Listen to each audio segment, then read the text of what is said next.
On arrive à la deuxième séquence de ce séminaire et on va aborder justement un temps d'inspiration sur la force du jouet collectif face à la crise.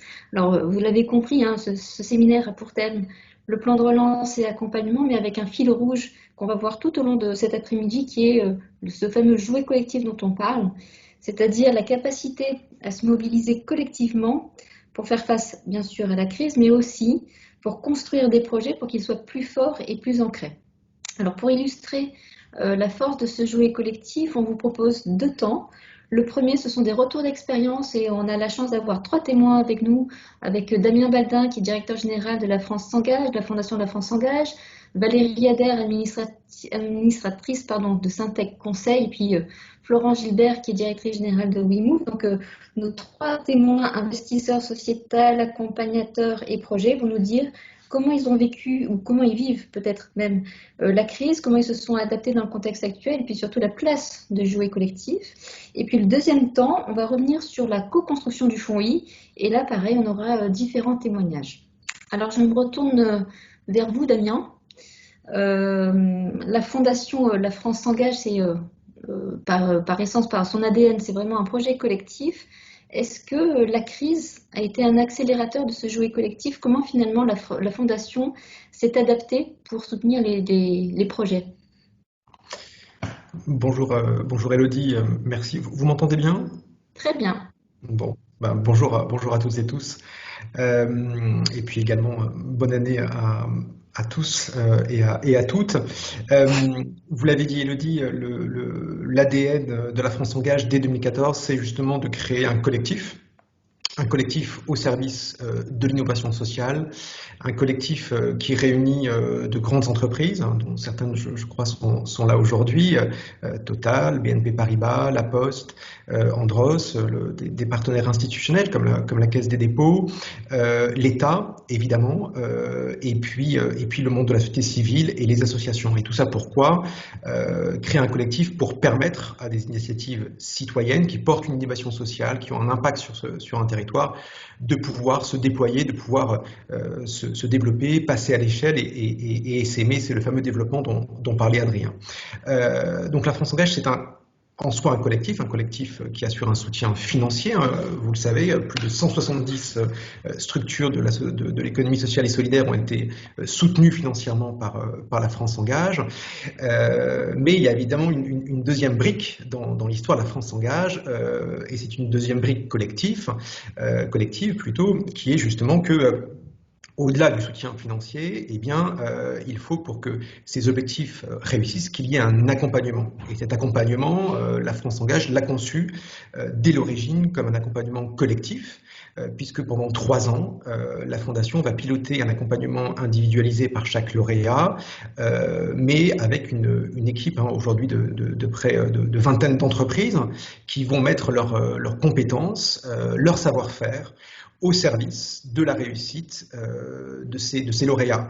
Les objectifs de l'accompagnement, vous le savez, c'est évidemment assurer une multiplication de l'impact social de chaque lauréat, c'est stabiliser un modèle financier, et c'est aussi réussir le changement d'échelle et un essaimage. Et la force de ce collectif d'accompagnement, c'est d'abord de réunir des acteurs extrêmement divers. Beaucoup sont là aujourd'hui autour de la table, ou plutôt autour de l'écran. Je pense à Co-Conseil, à Ronald Pia, que j'ai vu sur la fiche de discussion, et également des grandes entreprises comme La Poste, qui est également là aujourd'hui. Et c'est donc ce collectif de structures à la fois associatives comme Ronald Pia ou au contraire d'entreprises du secteur privé qui vont permettre cette accélération et cette réussite de l'accompagnement. Et puis, la dimension collective, elle est aussi dans la communauté que constituent ces lauréats, puisque la réussite d'une structure, elle dépend aussi beaucoup de sa capacité à échanger, à pouvoir tirer d'expériences négatives ou positives des leçons, et que la force aussi du collectif La France s'engage, c'est de structurer cette communauté de lauréats et d'entreprises partenaires pour pouvoir continuer à grandir. Alors, la crise, d'abord, elle renforce évidemment l'ambition de la France s'engage. Elle renforce l'ambition de la France s'engage par d'abord un souci d'une plus grande proximité avec les lauréats et avec les partenaires. Vous le savez tous, c'est un constat partagé. La crise actuelle contribue à l'isolement des personnes, l'isolement des familles, l'isolement des entreprises, l'isolement des travailleurs. Et dans une communauté comme la nôtre, eh bien, on se doit de renforcer justement le collectif pour plus de proximité. Alors, cette proximité, qu'est-ce qu'elle signifie aujourd'hui et comment nous souhaitons la mettre en œuvre? D'abord, ça veut dire être plus proche humainement des lauréats. C'est la raison pour laquelle nous avons créé une ligne directe qui n'existait pas forcément à l'origine entre l'équipe dirigeante de la Fondation, l'équipe permanente et chacune et chacun des lauréats pour qu'il y ait une écoute, une attention et aussi une efficacité meilleure dans l'accompagnement et dans la compréhension des objectifs. Et puis la proximité, c'est aussi une proximité territoriale.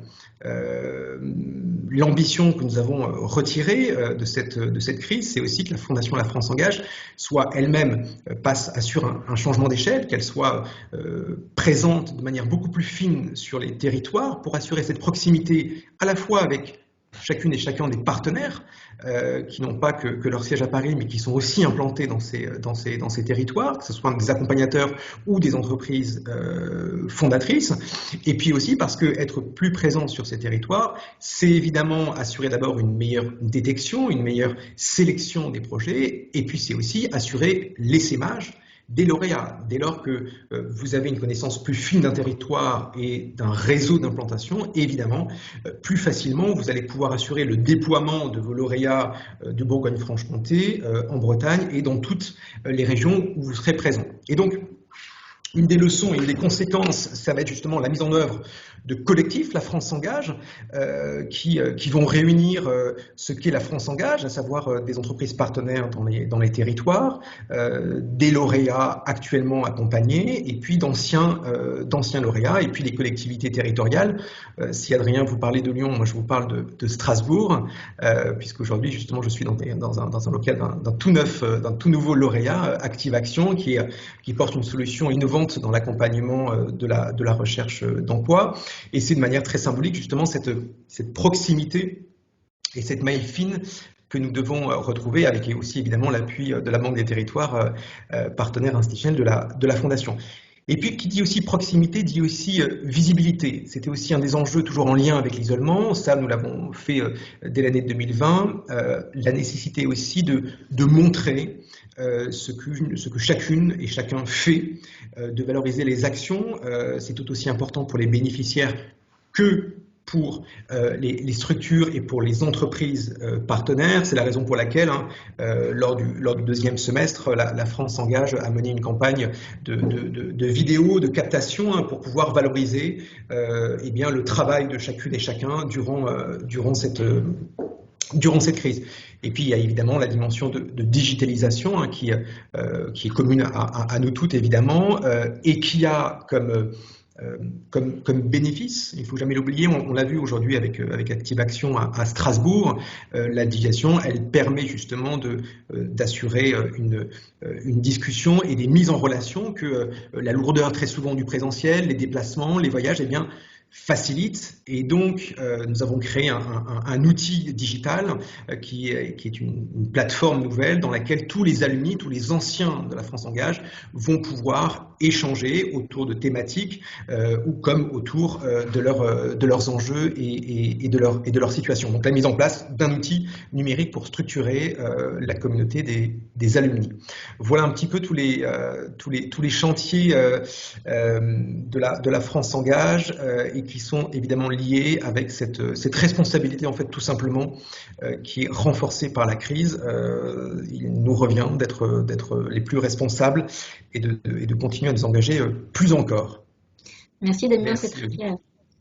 Alors, du coup, je donne la parole à Valérie Eder qui représente Syntec Conseil, qui est l'organisation professionnelle qui réunit les métiers du conseil. Donc Valérie, un peu la même question. Est-ce que la crise que l'on connaît aujourd'hui a renforcé la capacité des cabinets à jouer collectif, notamment vis-à-vis des projets à fort impact? Alors, merci. J'avais préparé en fait les trois moments qui m'ont marqué en fait dans cette, on va dire cette réaction et puis après cet élan collectif lié à la crise. Donc, je vais vous le partager comme je me le suis, comme ça m'est venu en fait. Donc, il y a trois moments. Il y a un premier moment qui est le moment de sidération qu'on a tous vécu, je présume, où la première, je veux dire, la première intention, le premier geste en fait du collectif de notre profession, ça a été de réaffirmer ce qui était important pour nous. Et quand je dis réaffirmer, c'est qu'on l'a fait sous la forme d'une charte d'engagement qu'on a proposée en co-signature à l'ensemble de nos adhérents pour ceux qui le souhaitaient et qui a évidemment a eu pas mal de succès, mais certains n'ont pas signé, et dans lequel on réaffirmait en fait notre engagement en termes de responsabilité, évidemment, que ce soit en termes de responsabilité sociale, environnementale, etc., auprès de l'intérêt général, d'acteurs de l'intérêt général, mais on avait besoin de le réaffirmer, c'est-à-dire quelque part de dire on est bien ça et on veut bien rester ça même dans les périodes de turbulence, et ça c'est collectif. Le deuxième moment, après la sidération, pour moi, c'est déjà la réaction, on va dire l'action, agir ensemble.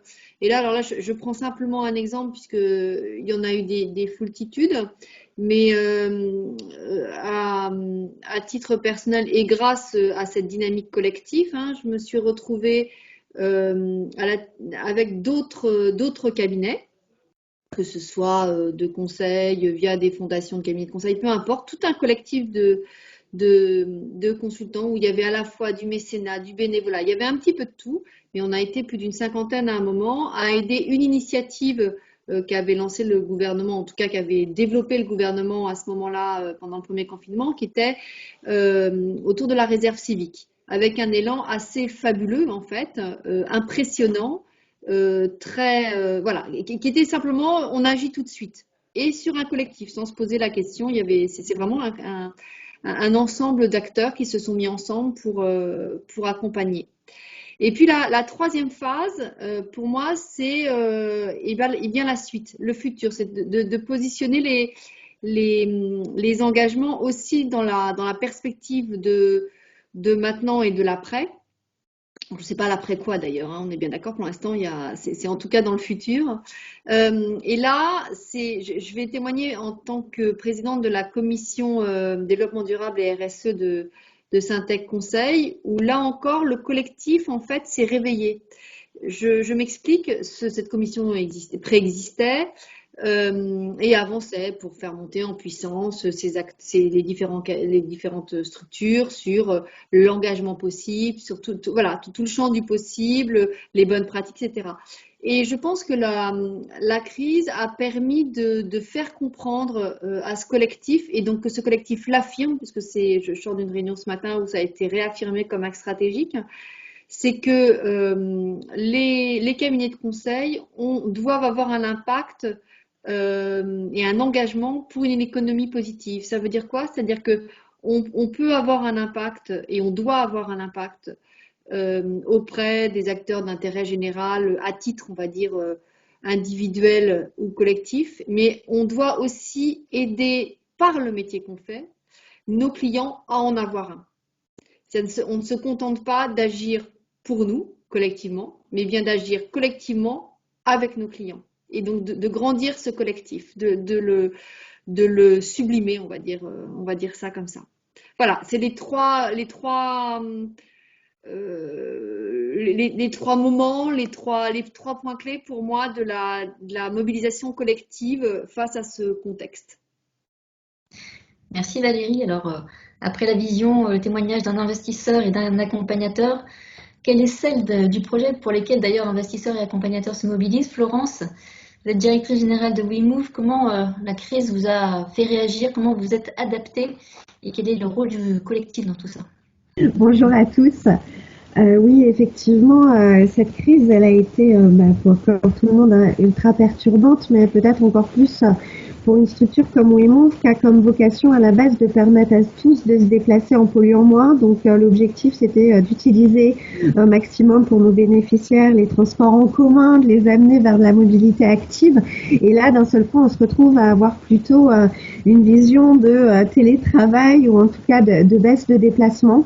Et donc à ce moment-là, on nous propose de fermer nos établissements comme ont pu le faire en fait certains de nos partenaires. Et on se dit, mais en plein moment de crise, comment on peut nous rester inactifs? Et donc avec l'ANCT et avec Pôle emploi, on va se dire, il faut absolument qu'on réagisse. Et donc on va créer une plateforme sur laquelle tous les métiers d'urgence en fait pouvaient intervenir et donner et faire part en fait de leurs problématiques de déplacement et de manière régionale en fait c'était envoyé vers nos équipes et nous on travaillait localement en fait avec des acteurs de la location de véhicules pour qu'on puisse en avoir un maximum puisque c'est pas notre cœur de métier d'habitude et pour pouvoir permettre à ces métiers d'urgence de pouvoir se déplacer en ayant très rapidement la mise en place d'un véhicule pour pouvoir aller à l'emploi. Donc ça, c'était la première réaction à mettre en place. On savait pas combien de temps ça allait durer. Il fallait vraiment qu'on réagisse très très vite. Et la force du collectif, c'est d'un seul coup de se dire il y a un besoin. Comment on se met tous autour de la table pour y répondre. La deuxième population qu'WeMove accompagne, c'est les seniors. Et donc là, pendant cette crise, évidemment, l'objectif c'était de les protéger. Donc ils ne pouvaient plus sortir de chez eux, mais donc ils pouvaient aussi, pour certains et surtout pour nos publics, ne plus avoir la possibilité en fait de pouvoir se nourrir, d'avoir des repas. Donc une autre partie en fait des équipes de WeMove s'est mis avec le bloc local, les CCAS, pour pouvoir apporter des paniers repas aux personnes âgées sur les territoires. Et donc ça, c'est pas du tout dans notre cœur de métier d'habitude, mais l'ambition, c'était vraiment de pouvoir répondre avec les outils qu'on avait à notre disposition à la crise. Le deuxième point très très fort qui a été important, c'est que on a voulu se mobiliser chez WeMove pour pouvoir répondre à cette crise, mais à côté de ça, il fallait aussi protéger nos salariés. Et donc on a fait appel à nos partenaires pour pouvoir avoir du matériel pour désinfecter les véhicules, avoir tout le matériel nécessaire. Et donc, on a eu des fondations partenaires de l'association qui, par exemple, la fondation Nord-Auto, qui a besoin de matériel pour ses voitures, donc faisait des commandes pour ces magasins, mais en même temps faisait des commandes pour WeMove pour qu'on puisse nous se servir de leur matériel pour nos véhicules. Donc ça, pour moi, c'était vraiment important. C'est le jouet collectif pour répondre localement en fait aux besoins en urgence. Et puis, il a fallu aussi nous qu'on se prépare chez WeMove à l'après-crise. Comment on allait répondre en fait par la suite. Les personnes âgées, c'est toujours un public qui est très difficilement atteignable aujourd'hui pour nos équipes. Donc on a commencé à travailler localement, à trouver des tablettes, les former au numérique, donc se servir de cette crise pour pouvoir justement, peut-être même sur le long terme, pouvoir les accompagner différemment. Et puis, vis-à-vis des personnes en insertion, on a une crise qu'on voit arriver de manière très forte et on va avoir un doublement des personnes qu'on accompagne sur les territoires. C'est comment on est en capacité, nous, de pouvoir répondre à leurs besoins à la sortie de la crise. Donc, on a formé, en fait, l'ensemble des salariés de l'association à pouvoir accompagner les personnes en insertion. Et donc, on a travaillé avec les organismes de formation pour pouvoir, sous le format numérique, former nos équipes à être prêts à la fin de la crise. Merci Florence. On voit bien avec vos 3 témoignages que le jouet collectif a permis d'être un élément de résilience face au contexte actuel et puis aussi un élément de renforcement de vos actions respectives.